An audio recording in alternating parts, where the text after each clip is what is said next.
Olá, pessoal, tudo jóia? Eu sou Salvador Neves, advogado criminalista. O assunto que eu trago hoje para todos vocês é sobre prisão. Eu vou trazer ao longo desse vídeo, na verdade são 11 vídeos interligados, que eu falarei sobre prisão em flagrante, prisão temporária, prisão preventiva, além também sobre a audiência de custódia. Na verdade são diversos temas relacionados ao assunto prisão, que ao final do vídeo vocês com certeza serão experts nesse assunto. Esses vídeos já tiveram milhares de visualizações e por isso mesmo vocês não podem ficar fora. Vocês precisam assistir todos esses vídeos, pois vocês não vão pagar nada por isso. É totalmente gratuito. E no final ainda trago como um bônus um vídeo sobre o final da prisão especial para quem tem nível superior. Portanto, se vocês gostarem deste vídeo, curtam, compartilhem, deixem seus comentários e se inscrevam neste canal para que toda semana, na medida do possível, eu traga novas informações da advocacia criminal para todos vocês. Outra coisa, não vai custar nada para vocês. Não vai chegar nenhuma fatura no final do mês na sua casa. Então vamos lá.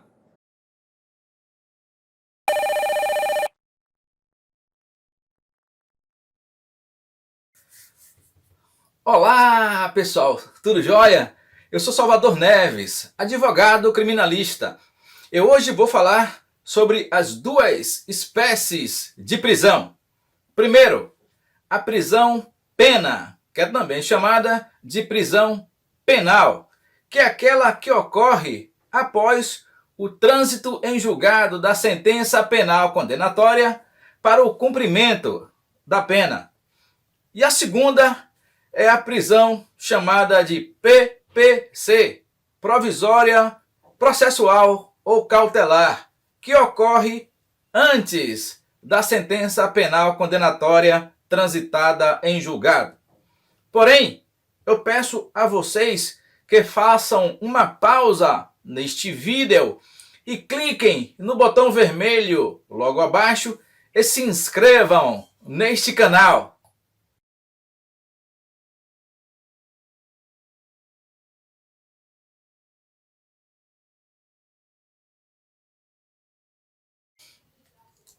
Então vamos lá. A prisão provisória, processual ou cautelar se subdivide em pelo menos outros 4 tipos de prisão. Primeiro, prisão em flagrante. Segundo, prisão preventiva. Terceiro, é a chamada prisão temporária. E alguns doutrinadores ainda acrescentam o 4º tipo de prisão, que é chamada de prisão domiciliar. Que merda, hein? Sabia não? É? Também, que merda, hein? Pô, não sabia. Ah!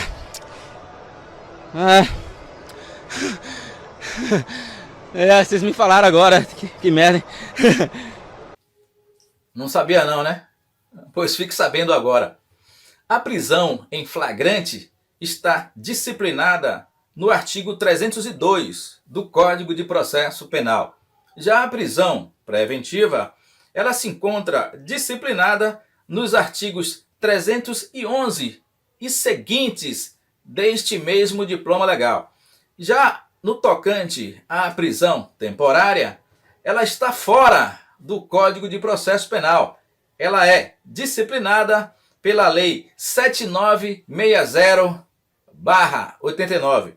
Já no que tange à prisão domiciliar, ela está disciplinada nos artigos 317 e 318 do Código de Processo Penal, e esta prisão domiciliar é aplicada para aqueles indivíduos que possuem uma idade superior a 80 anos, bem como aqueles que estejam com uma debilidade física por causa bastante fragilizada por causa de uma doença grave, entre outros requisitos.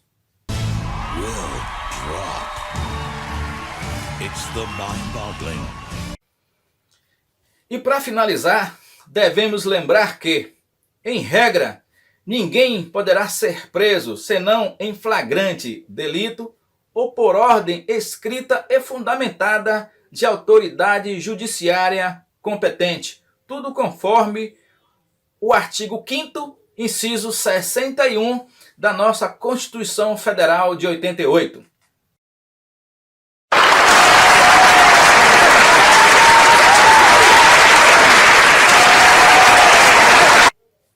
Aproveitando a oportunidade, eu vou deixar 3 links na parte descritiva deste vídeo, detalhando mais as prisões em flagrante, preventiva e temporária. Se vocês gostaram deste vídeo, curtam, compartilhem, deixem os seus comentários e cliquem no botão vermelho e se inscrevam neste canal para que toda semana eu traga novas informações da advocacia criminal para todos vocês. Forte abraço e fiquem com Deus.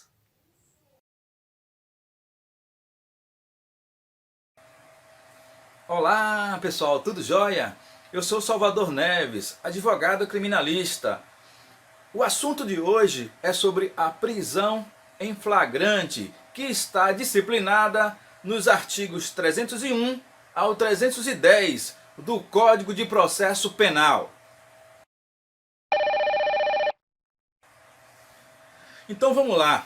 Segundo o artigo 302, determina o seguinte: é considerado em flagrante delito quem? 4 incisos. Inciso 1, quem está cometendo a infração penal. Inciso 2, quem acaba de cometê-la. Inciso 3, quem é perseguido logo após. E inciso 4, quem é encontrado logo depois. Vamos agora examinar cada um desses 4 incisos. No inciso 1, o agente está cometendo a infração penal. Segundo leciona o mestre italiano Francesco Caranellucci, a flagrância não é outra coisa senão a visibilidade do delito, detentora, por isso mesmo, de maior credibilidade, pois o agente é surpreendido no que chamamos de iter criminis, que é o caminho do crime, praticando a conduta descrita no tipo penal. Exemplo, o agente é pego subtraindo coisa alheia móvel, para si ou para outrem, sem violência ou grave ameaça. Neste caso será configurado o crime de furto, que está descrito, tipificado no artigo 155 do Código Penal. No inciso 2, o agente acaba de cometer o delito, só que ele é pego assim que acabou de cometer o crime, assim que cessou a prática do verbo nuclear do tipo. Exemplo, ele acabou de furtar o celular da vítima e já está com esse celular em seu poder, em seu bolso, e é pego. A doutrina entende que esses 2 incisos, 1 e 2, do artigo 302 do Código de Processo Penal, é chamado de flagrante próprio, pois não há lapso temporal entre a prática do crime e a prisão. Não há lapso temporal relevante. No inciso 3, o agente é perseguido logo após a prática do crime pelo policial, pelo ofendido ou por qualquer outra pessoa do povo, em circunstâncias que levem a crer ser ele o autor do delito. Este inciso 3 envolve 3 fatores. Tem que haver a perseguição. Exemplo, a viatura sai no encalço da moto onde estaria o suposto autor do crime. envolve também um lapso temporal, que vai durar enquanto houver a perseguição. E terceiro, refere-se às circunstâncias que levam a crer ser ele o autor do crime. Por exemplo, foi encontrado com ele objetos da vítima, celular, carteiras, e que levam a crer que foi ele, sim, o autor do suposto crime. No inciso 4, o agente é encontrado logo depois com instrumentos, armas, objetos ou papéis que presumam ser ele o autor da infração penal. Este inciso envolve 3 elementos. Primeiro, ser encontrado. Refere-se à atividade de que ele estava sendo procurado e foi encontrado em determinado local. Envolve também o lapso temporal, que é o período de tempo que levou à procura pelo suposto autor do crime, e a presunção de autoria, pois foi encontrado com o autor ou suposto autor da infração armas e instrumentos do crime. Estes 2 incisos, 3 e 4 do artigo 302 do Código de Processo Penal, a doutrina classifica como sendo quase flagrante ou flagrante impróprio. Porém, segundo os ensinamentos da Lavra de Aury Lopes Júnior, ele diz o seguinte, que esta classificação não é adequada, pois traduz a ideia de que não há flagrante, na medida que quase flagrante significa dizer que não é flagrante. Eu vou deixar, aproveitando o ensejo, na parte descritiva deste vídeo, outro vídeo que fiz na semana passada sobre prisão preventiva. Se você gostou deste vídeo, ou melhor, se vocês gostaram deste vídeo, curtam, compartilhem, deixem os seus comentários e também se inscrevam neste canal para que toda semana eu traga novas informações da advocacia criminal para todos vocês. Forte abraço e fiquem com Deus.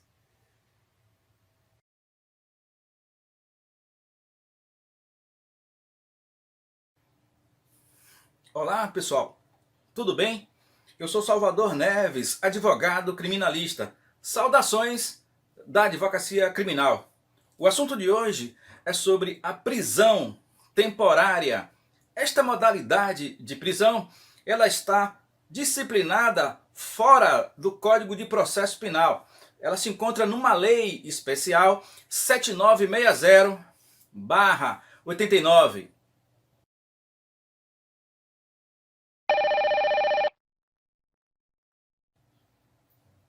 Então vamos lá. Segundo o artigo 1º da Lei de Prisão Temporária, caberá a prisão temporária em 3 situações, que são os 3 incisos desse artigo 1º da referida lei. Quando for imprescindível para a investigação do inquérito policial, esta é a primeira situação. Segundo, quando o indiciado não tiver residência fixa, nem fornecer elementos necessários para o esclarecimento da sua identidade. E o inciso 3 traz diversos crimes, tais como quando for praticado o crime de homicídio doloso, está tipificado no Código Penal no artigo 121, caput e parágrafo 2º, bem como no crime de cárcere, na verdade é sequestro e cárcere privado, do artigo 148, caput, parágrafos 1º e 2º, bem como no artigo 157, que é o crime de roubo, que é o 157 caput do Código Penal, e parágrafos 1º, 2º e 3º, bem como no crime de extorsão, que está tipificado também no Código Penal, no artigo 158, parágrafos 1º e 2º. Existem diversos outros crimes que estão taxativamente descritos nas alíneas do inciso 3 do artigo 1º da Lei 7960/89. Vejam agora um exemplo de prisão temporária na Operação Lava Jato do ex-gerente da Transpetro, José Antônio de Jesus, que foi noticiado pela repórter Nicole Fusco, da Veja.com.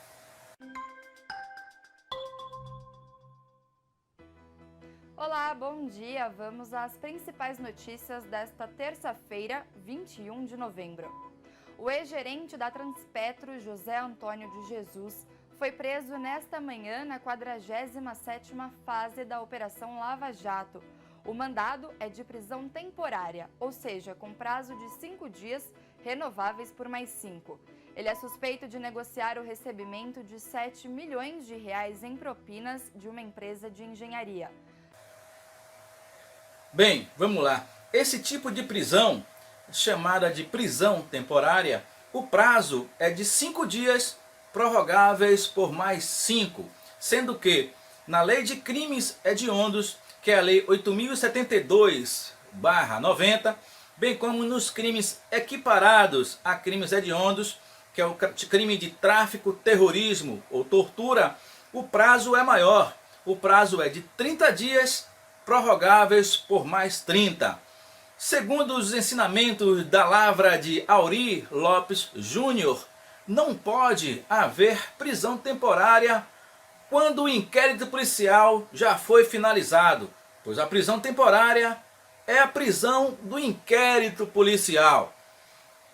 Aproveitando esta oportunidade, eu vou trazer 2 links na parte descritiva deste vídeo sobre a prisão em flagrante e sobre a prisão preventiva. Se vocês gostaram deste vídeo, curtam, compartilhem, deixem os seus comentários e se inscrevam neste canal para que toda semana eu traga novas informações da advocacia criminal para todos vocês.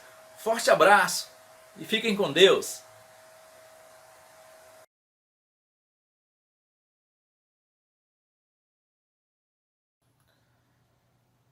Olá pessoal, tudo bem?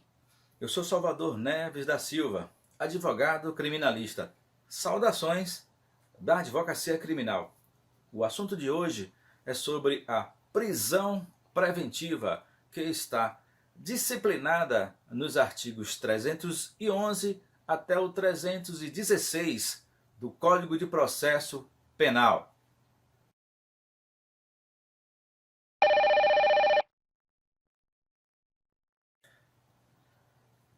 Segundo o artigo 311 do Código de Processo Penal, a prisão preventiva ela pode ser decretada desde a fase de inquérito policial. Pode ser ainda decretada no curso da ação penal, de ofício pelo juiz ou a requerimento tanto do Ministério Público, por parte do Ministério Público, do querelante, do assistente de acusação ou por representação pela autoridade policial, no caso, o delegado de polícia. Os requisitos da prisão preventiva estão dispostos no artigo 312 do Código de Processo Penal. Diz basicamente o seguinte: em 4 situações, a prisão preventiva poderá ser decretada como garantia da ordem pública, garantia da ordem econômica, por conveniência da instrução criminal ou para assegurar a aplicação da lei penal. Repetindo, porque cai muito em provas de concursos públicos. A prisão preventiva poderá ser decretada como garantia da ordem pública, garantia da ordem econômica, por conveniência da instrução criminal ou para assegurar a aplicação da lei penal. Tudo isso, é claro, desde que haja a prova da existência do crime e indícios suficientes da autoria, ou seja, jaz inerte o corpo estendido no chão e já tem diversas testemunhas que viram fulano de tal efetuar os disparos contra o de cujos. Lembrando que ordem pública não pode ser confundido com clamor público, clamor popular. Não é porque a população está indo às ruas protestar, pedindo que prenda o acusado, que o juiz vai atender. De jeito nenhum. Ordem pública se refere à reiteração de conduta criminosa. É tipo um serial killer que está matando diversas mulheres em determinada localidade. Em relação à garantia da ordem econômica, ocorre quando determinado produto, por exemplo, que é monopolizado, ele começa a aumentar de preço abusivamente e, neste caso, constitui um crime contra a economia popular. Outro exemplo de garantia da ordem econômica é quando sabe-se que em determinado posto de gasolina existe lá uma máquina que está clonando todos os cartões de créditos dos usuários daquele local. Por conveniência da instrução criminal, neste caso, ocorre quando o acusado ele começou a destruir provas, forjar provas, inclusive começa até a ameaçar testemunhas contra ele. E em relação ao quarto e último requisito para a aplicação da prisão preventiva, é para assegurar a aplicação da lei penal. Ocorre quando o acusado ele começa a se desfazer dos bens dele, começa a vender carro, vender apartamento, já comprou até passagem para outro país, para a Europa. E aí, nesse caso, há um risco de fuga. Então, nesse caso, poderá também ser decretado a prisão preventiva. E para finalizar, o artigo 312, quer dizer, o parágrafo único do artigo 312, determina que poderá ser decretada também a prisão preventiva quando houver o descumprimento de quaisquer das obrigações impostas por força de outras medidas cautelares diversas da prisão, conforme o artigo 282.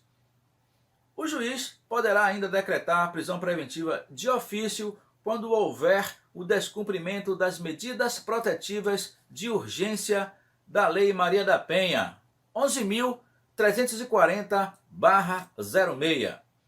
Lembrem-se, prisão preventiva está disciplinada nos artigos 311 ao 316 do Código de Processo Penal. Se você gostou deste vídeo, clique no joinha, curta, ou melhor, curtam, compartilhem, deixem os seus comentários e se inscrevam neste canal para que toda semana eu traga novas informações da advocacia criminal para todos vocês. Forte abraço e fiquem com Deus.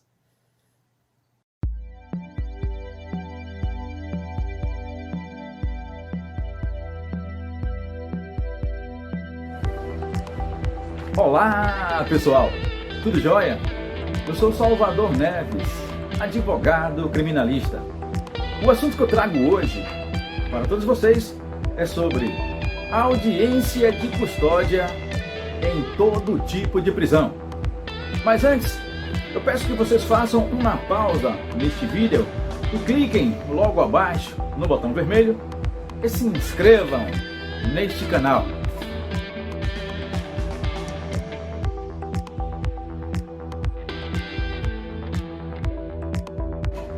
Clicaram no botão vermelho? Vamos lá, pessoal. Não vai custar nada para vocês. Não vai chegar nenhuma fatura no final do mês na sua casa. Ah, agora eu entendi. Agora eu saquei. Agora todas as peças se encaixaram. Então vamos lá. Segundo o CNJ, Conselho Nacional de Justiça, as audiências de custódia que foram lançadas desde o ano de 2015 consistem na rápida apresentação da pessoa que foi presa a um juiz, em uma audiência onde também são ouvidos Ministério Público, Defensoria Pública ou o advogado do preso.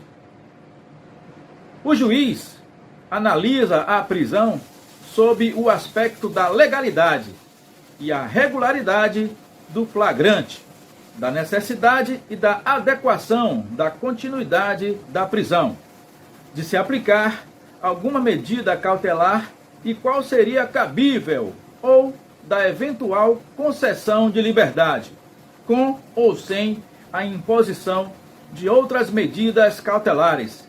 A análise avalia ainda eventuais ocorrências de tortura ou de maus tratos, entre outras irregularidades. Acontece que na semana passada, no dia 3 de março de 2023, o STF, Supremo Tribunal Federal, determinou na reclamação 29303 a realização das audiências de custódia em todos os casos de prisão, e não apenas na prisão em flagrante. Segundo o ministro Edson Fachin, esse entendimento deverá ser adotado em todo o país para evitar que cada tribunal atue de forma diferente. Edson Fachin lembrou ainda que a Lei 13.964 de 2019, o chamado pacote anticrime, já tornava obrigatória a chamada audiência de apresentação. Tudo isso em consonância com normas internacionais, tais como Convenção Americana de Direitos Humanos e Pacto Internacional de Direitos Civis e Políticos. E, nesse sentido, o STF, ao acolher o pedido da Defensoria Pública da União, determinou que esta regra seja aplicada em todos os tribunais do país. E você, qual é a sua opinião? Se vocês gostaram deste vídeo, curtam, compartilhem, deixem os seus comentários e se inscrevam neste canal para que toda semana eu traga novas informações da advocacia criminal para todos vocês. Forte abraço e fiquem com Deus.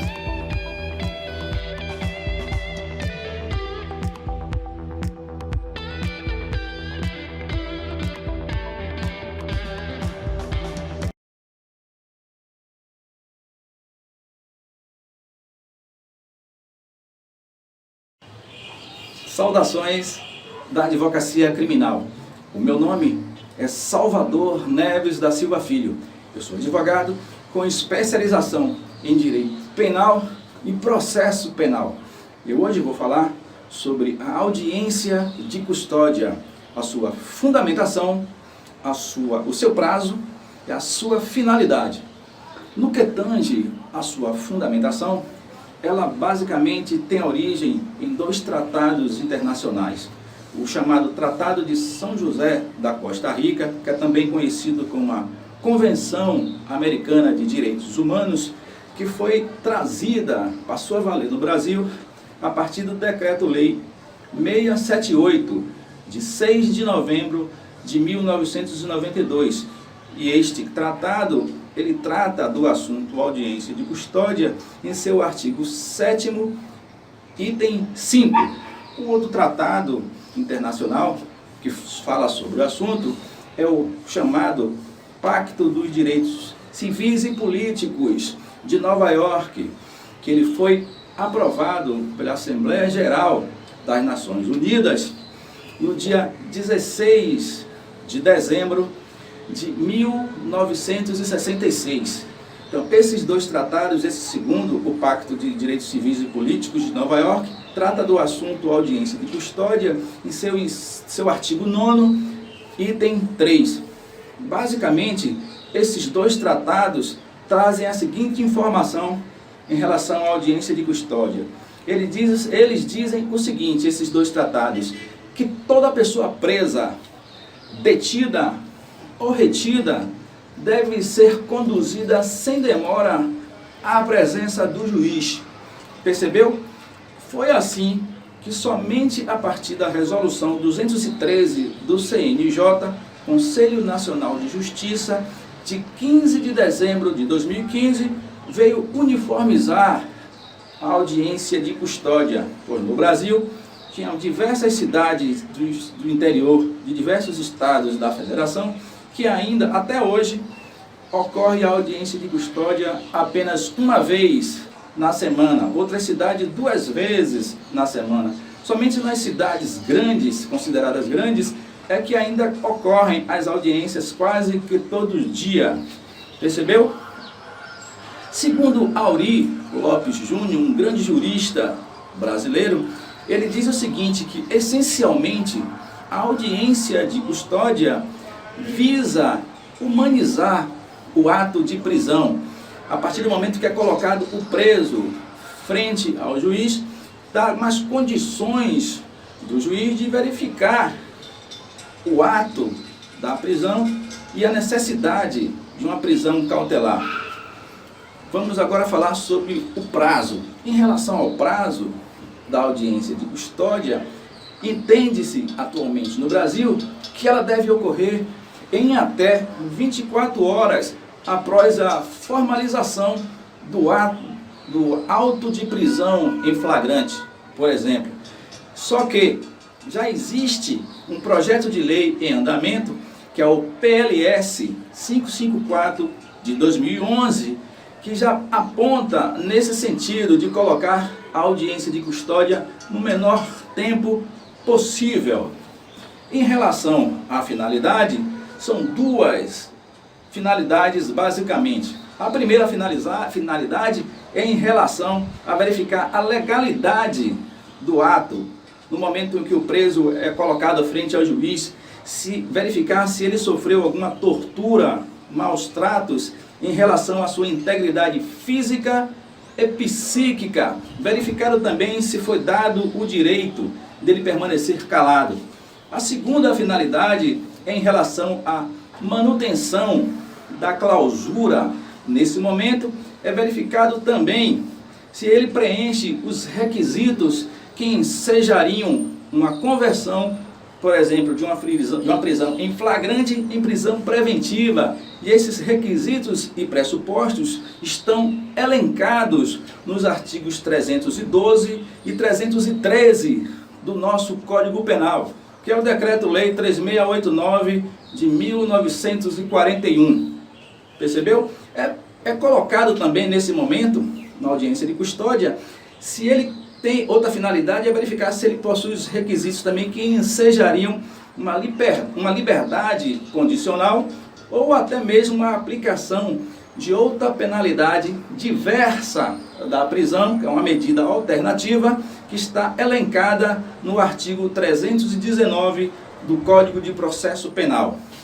Então hoje basicamente foi isso. Eu falei sobre a fundamentação, falei também sobre o prazo e a finalidade da audiência de custódia. Então, repetindo, a fundamentação são os 2 tratados internacionais, que é a Convenção Americana de Direitos Humanos, o tratado também chamado de Pacto de Direitos Civis e Políticos de Nova York e a Resolução 213 do CNJ.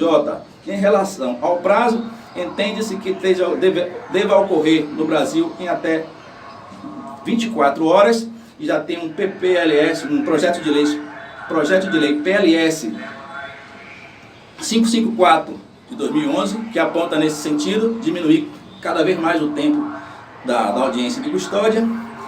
E a finalidade, que foi justamente, são 2 finalidades, verificação da legalidade do ato e verificação da possibilidade da manutenção da clausura. Então é isso.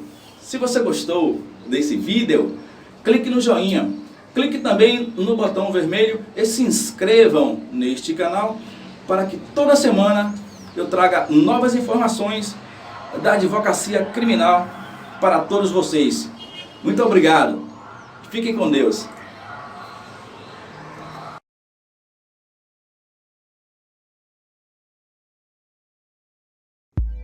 Olá, pessoal.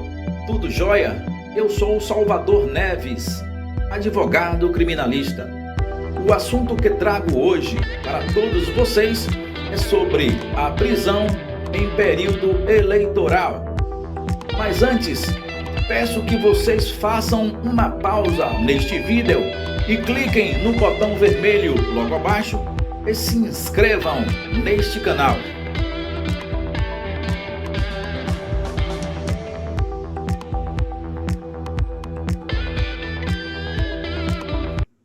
Clicaram no botão vermelho? Vamos lá, pessoal. Aproveitem este momento e deixem o seu like neste vídeo para que essa informação seja levada ao maior número de pessoas possível. Não vai custar nada para vocês. Não vai chegar nenhuma fatura no final do mês em sua casa. Então vamos lá. A prisão em período eleitoral, segundo publicação no site de notícias da Agência Senado, do dia 27 de setembro de 2022, determina o seguinte: a legislação eleitoral estabelece que 5 dias antes do dia da eleição, eleitores e eleitoras não podem ser presos ou detidos, a não ser em caso de flagrante delito, em cumprimento de sentença judicial por crime inafiançável ou em razão de desrespeito a salvo-conduto. A regra tem o propósito de garantir ao eleitor o direito de votar sem que ninguém o impeça ou evitar que grupos políticos cometam abusos com eleitores, impedindo a total liberdade do cidadão comparecer às urnas. De acordo com a lei, qualquer eleitor detido no período deverá ser conduzido a um juiz para verificar a legalidade do ato. Em caso de irregularidade, a prisão será cancelada e quem mandou prender ou deter pode ser responsabilizado. Para os candidatos e candidatas, a impossibilidade de prisão é garantida 15 dias antes da votação. Portanto, desde 17 de setembro, nenhum candidato pode ser detido ou preso, salvo em flagrante delito. As restrições à prisão de eleitores e candidatos voltam a valer antes do segundo turno, 30 de outubro da eleição, se houver. Essas regras são do artigo 236 do Código Eleitoral, Lei 4.737 de 1965, que garante o direito ao voto e o atendimento pleno da democracia, tanto para os que votam quanto para os que são votados. É a chamada imunidade eleitoral. Vou deixar logo abaixo o link da Agência Senado, fonte desta informação. E você, qual é a sua opinião? Se vocês gostaram desse vídeo, curtam, compartilhem, deixem os seus comentários e se inscrevam neste canal, para que toda semana eu traga novas informações da advocacia criminal para todos vocês. Forte abraço e fiquem com Deus.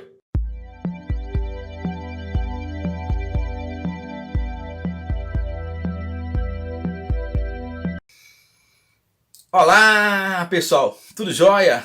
Eu sou Salvador Neves, advogado criminalista. O assunto que eu trago hoje para todos vocês é sobre a prisão em segunda instância.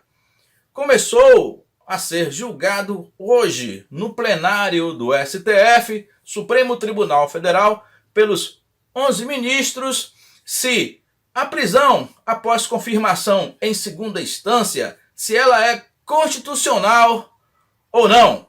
Mas antes, façam uma pausa neste vídeo e cliquem no botão vermelho logo abaixo e se inscrevam neste canal.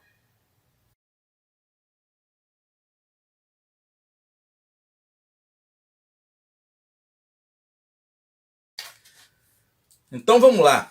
Conforme determina o artigo 5º da Constituição Federal de 1988, no seu inciso 57, ninguém será considerado culpado até o trânsito em julgado da sentença penal condenatória. Inclusive, este artigo é considerado cláusula pétrea, ou seja, não pode ser modificado nem mesmo através de emenda constitucional. Este artigo se refere ao princípio da presunção de inocência, que também é chamado do princípio da não culpabilidade. Acontece que existe também outros dispositivos infraconstitucionais que reforçam esse princípio, tais como o artigo 283 do Código de Processo Penal, bem como o artigo 669 da Lei de Execuções Penais.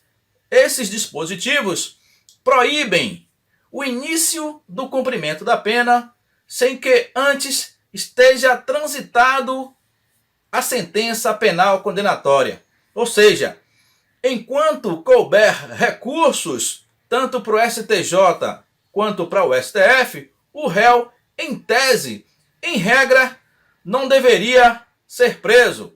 Ele deveria continuar respondendo os recursos cabíveis em liberdade, até que não caibam mais nenhum tipo de recurso. Acontece que, desde fevereiro de 2016, o próprio STF, ele flexibilizou, mitigou, fragilizou o princípio da presunção de inocência a partir do momento que, no julgamento do habeas corpus 126.292 de São Paulo, por 6 votos a 5, uma vitória apertada, 6-5 dos 11 ministros, aprovaram o entendimento de que é possível sim o cumprimento da pena, ou seja, o início do cumprimento da pena a partir da confirmação da condenação em segunda instância.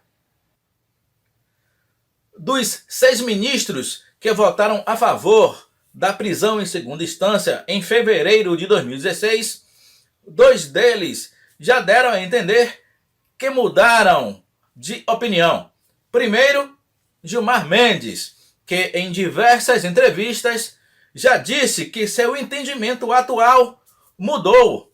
Ele atualmente é contra o início do cumprimento da pena a partir da condenação confirmada em segunda instância. Já em relação à ministra do STF, Rosa Weber, ela disse que, por ocasião da sua votação nesse julgamento de fevereiro de 2016, ela só foi a favor da prisão em segunda instância para seguir a vontade da maioria, obedecendo ao princípio da colegialidade. Porém, aquele julgamento só foi maioria justamente porque ela também votou a favor. Ou seja, tudo indica que o entendimento dela é contra a prisão em segunda instância. Portanto, este julgamento, que começou hoje, dia 17 de outubro de 2019, deve pacificar o entendimento junto ao STF. O STF vai colocar um ponto final neste assunto, no sentido de vai ser possível o início do cumprimento da pena a partir da confirmação da sentença penal em segunda instância, ou o início da pena só se dará quando não couber mais recursos, ou seja, somente após o trânsito em julgado da sentença penal condenatória. Se vocês gostaram deste vídeo, curtam, compartilhem, cliquem no botão vermelho logo abaixo e se inscrevam neste canal para que toda semana eu traga novas informações da advocacia criminal para todos vocês. Forte abraço e fiquem com Deus! Olá pessoal, tudo jóia? Eu sou o Salvador Neves, advogado criminalista. O assunto que eu trago hoje para todos vocês é sobre a presunção de inocência e a prisão em segunda instância. Mas antes, Eu peço que vocês façam uma pausa neste vídeo e cliquem logo abaixo no botão vermelho e se inscrevam neste canal.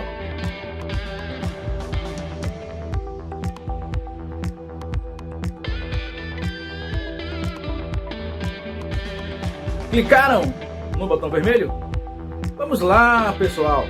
Não vai custar nada para vocês. Não vai chegar nenhuma fatura no final do mês na sua casa. Então vamos lá. O princípio constitucional da presunção de inocência está esculpido na nossa Carta Magna, na Constituição Federal de 1988, no artigo 5º, inciso 57, e diz basicamente o seguinte: ninguém será considerado culpado até o trânsito em julgado de sentença penal condenatória. O chamado trânsito em julgado ocorre toda vez que uma sentença ou um acórdão torna-se definitivo, ou seja, não há nenhum recurso cabível, não tem como mais recorrer da decisão. Continuem assistindo até o final do vídeo, pois eu trarei a última decisão, o último entendimento do STF sobre a prisão em segunda instância. Em outro patamar, temos a Declaração Universal dos Direitos Humanos, que foi adotada pela Organização das Nações Unidas, onde o Brasil é signatário, ou seja, o Brasil adotou como norma comum que deve ser obedecida por todos os povos. Na Declaração Universal dos Direitos Humanos, tem lá descrito no artigo 11 que toda pessoa acusada de um delito penal tem o direito de ser presumida inocente, até que a sua culpabilidade se prove de acordo com a lei em julgamento público, no qual tenham tido todas as garantias necessárias à sua defesa. Para reforçar ainda mais o princípio da presunção de inocência, temos o que é descrito no artigo 283 do Código de Processo Penal, que diz: ninguém poderá ser preso senão em flagrante delito ou por ordem escrita e fundamentada da autoridade judiciária competente, em decorrência de prisão cautelar ou em virtude de condenação criminal transitada em julgado. Essa redação foi dada pela Lei 13.964 de 2019. A interpretação do princípio da presunção de inocência e o início do cumprimento da pena fez com que o STF mudasse a sua jurisprudência algumas vezes, desde a Constituição Federal de 88. A primeira decisão do STF sobre a prisão em segunda instância aconteceu no ano de 2009, pois desde a Constituição Federal de 88 até o ano de 2009, ainda não tinha sido provocado, o STF ainda não tinha sido provocado até o ano de 2009, sobre justamente o trecho do artigo 5º da Constituição Federal, que diz que ninguém poderá ser considerado culpado até o trânsito em julgado da sentença penal condenatória.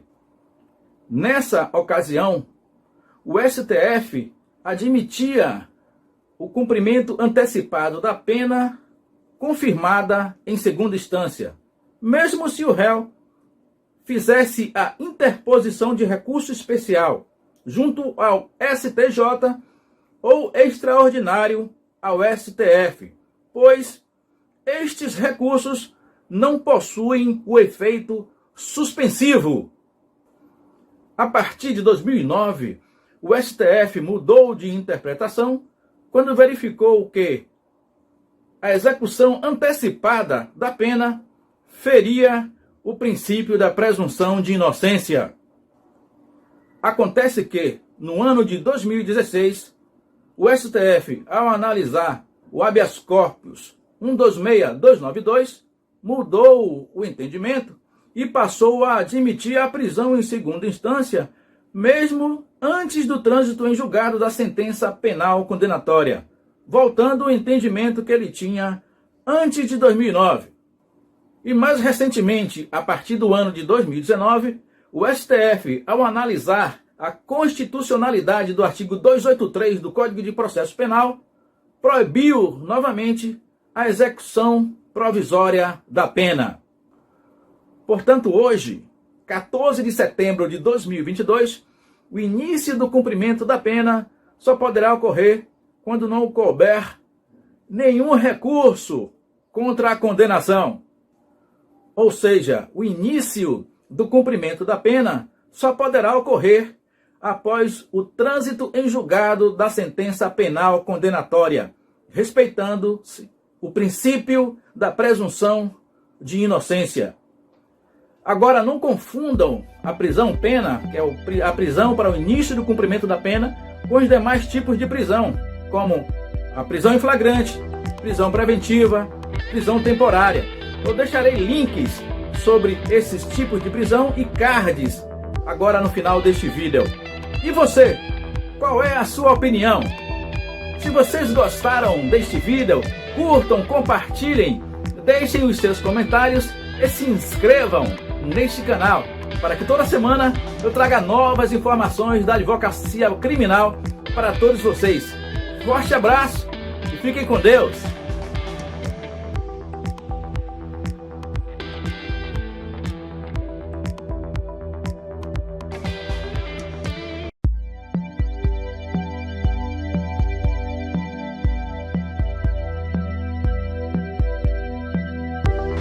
Olá pessoal, tudo jóia? Eu sou Salvador Neves, advogado criminalista. O assunto que eu trago hoje para todos vocês é sobre: o advogado pode ser preso?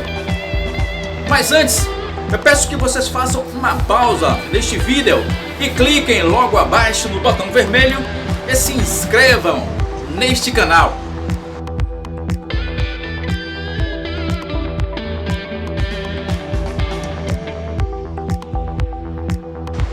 Clicaram no botão vermelho?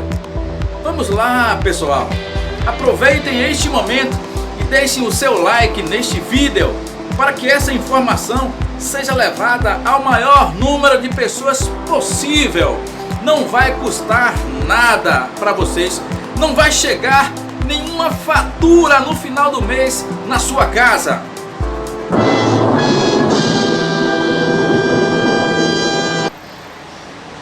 Pois é, o Estatuto da Advocacia, representado pela Lei 8906 de 1994, determina em seu artigo 7º, inciso 5, o seguinte: artigo 7º, são direitos do advogado. Inciso 5º, não ser recolhido preso antes de sentença transitada em julgado, senão em sala de Estado Maior, com instalações e comodidades condignas e, na sua falta, em prisão domiciliar. Amém, que merda, hein? Pô, não sabia.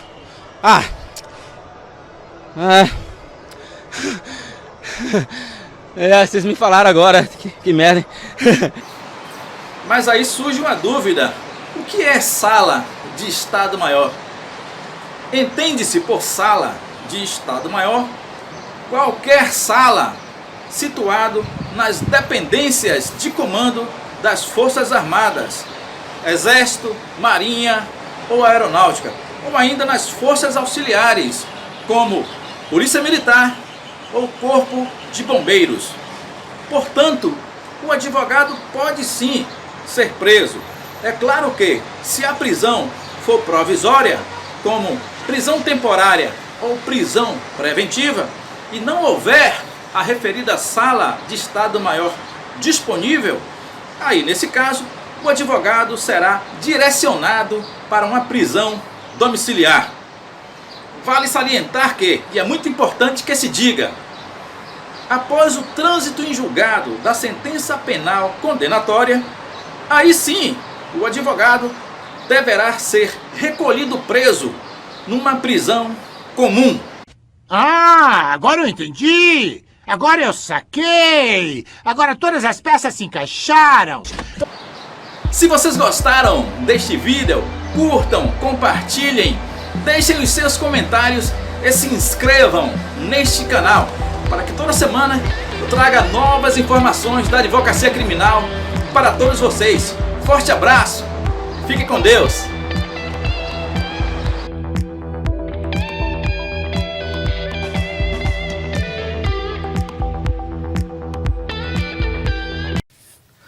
Olá pessoal, tudo jóia? Eu sou o Salvador Neves, advogado criminalista. O assunto que eu trago hoje para todos vocês é sobre o uso de algemas. Assunto proposto por uma seguidora deste canal. Mas antes, eu peço que vocês façam uma pausa neste vídeo e cliquem logo abaixo no botão vermelho e se inscrevam neste canal.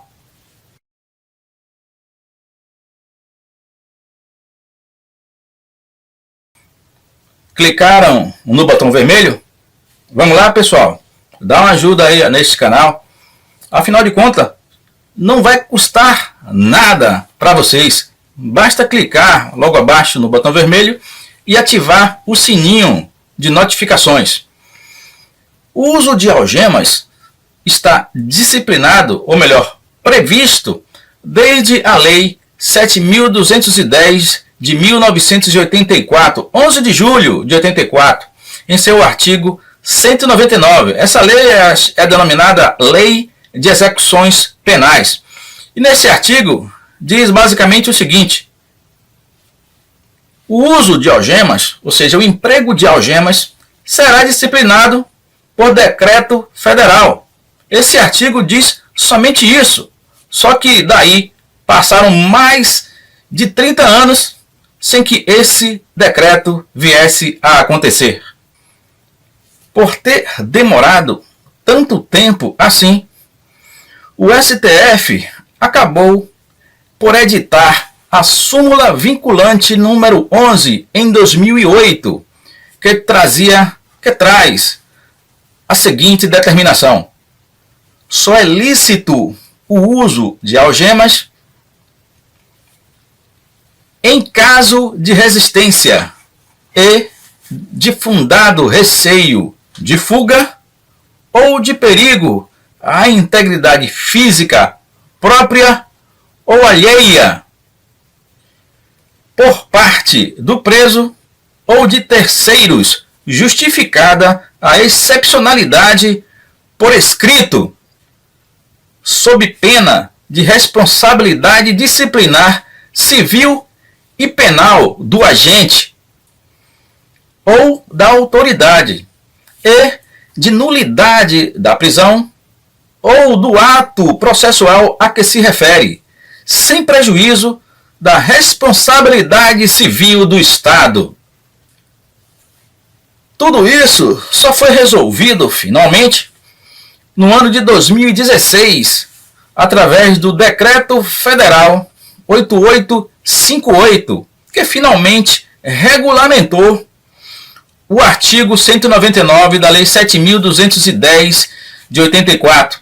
Aí, esse Decreto 8858 trouxe em seu artigo 2º o seguinte: é permitido o emprego de algemas apenas em casos de resistência e de fundado receio de fuga ou de perigo à integridade física própria ou alheia, causado pelo preso ou por terceiros, justificada a sua excepcionalidade por escrito. Portanto, percebe-se claramente que esta regulamentação repetiu o que já trazia a súmula vinculante número 11 do STF, Supremo Tribunal Federal. Então, a dica que eu trago para que vocês memorizem este assunto, basta que vocês associem o uso de algemas a 3 letras, PRF, de Polícia Rodoviária Federal. Só que neste caso aqui é P, de perigo à integridade física, R, resistência à prisão, e o F, fundado receio de fuga, ou seja, perigo, resistência e fuga. Se vocês gostaram deste vídeo, curtam, compartilhem, deixem os seus comentários e se inscrevam neste canal, para que toda semana eu traga novas informações da advocacia criminal para todos vocês. Forte abraço e fiquem com Deus!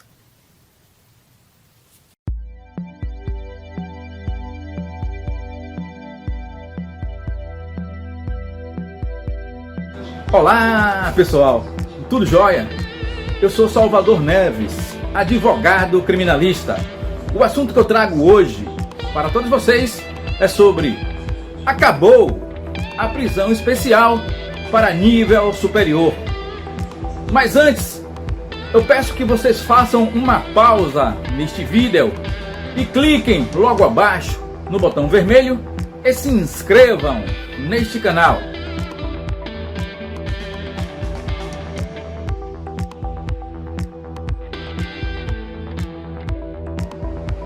Clicaram no botão vermelho?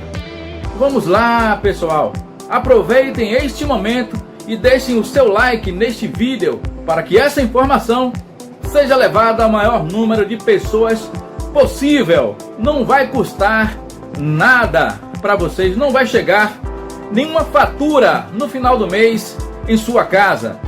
Ah, agora eu entendi! Agora eu saquei! Agora todas as peças se encaixaram!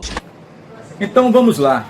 O STF, Supremo Tribunal Federal, finalizou o julgamento ontem à noite, sexta-feira, 31 de março de 2023, às 23 horas e 59 minutos. O julgamento da ADPF, Arguição de Descumprimento de Preceito Fundamental de número 334, que impugnava a validade constitucional do artigo 295, inciso 7º do Código de Processo Penal, que diz basicamente o seguinte: artigo 295. Serão recolhidos a quartéis ou a prisão especial à disposição da autoridade competente quando sujeitos à prisão antes de condenação definitiva, inciso 7º, os diplomados por qualquer das faculdades superiores da República. Segundo o relator Alexandre de Moraes, ao permitir-se um tratamento especial por parte do Estado, dispensado aos bacharéis presos cautelarmente, a legislação beneficia justamente aqueles que já são favorecidos socialmente, justamente por ter tido acesso a um curso superior. Agora preste atenção que isso é muito importante. Esse mesmo artigo 295 do Código de Processo Penal já prevê o benefício da prisão especial para diversas outras pessoas, tais como os ministros de Estado, governadores, prefeitos, vereadores, membros do Congresso Nacional, Forças Armadas, policiais militares, juízes e etc. Vale lembrar ainda que diversas outras categorias, diversas outras pessoas têm um benefício previsto em leis especiais, como, por exemplo, o advogado, pois o Estatuto da Advocacia, Lei 8906, em seu artigo 7º, preceitua o seguinte: são direitos do advogado, inciso 5º, não ser recolhido preso antes de sentença transitada em julgado, senão em sala de Estado Maior, com instalações e comodidades condignas e, na sua falta, em prisão domiciliar.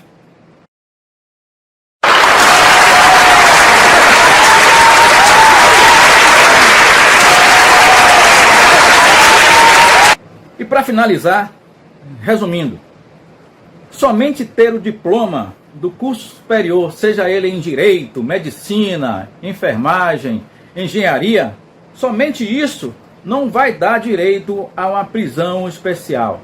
Não mais. Agora, prevalecem a prisão especial para todas as pessoas elencadas nos demais incisos deste mesmo artigo 295 do Código de Processo Penal, bem como em leis especiais. E você, qual é a sua opinião? Deixem os seus comentários e se inscrevam neste canal, para que toda semana eu traga novas informações da advocacia criminal para todos vocês. Forte abraço e fiquem com Deus.